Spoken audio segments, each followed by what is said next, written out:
When you log into the Business Group Administrator CommPortal, you will see the lines associated with your business group. On the first number, you will notice this icon designating this line as a premium attendant.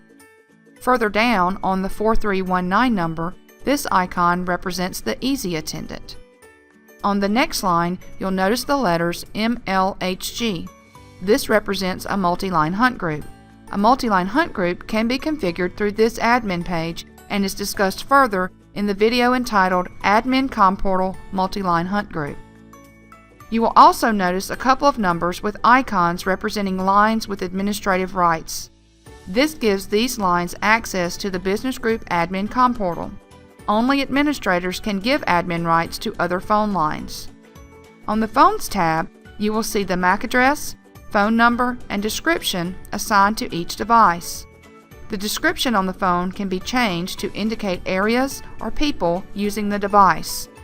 To change the description, click on the phone number or description and make the needed changes to the description only.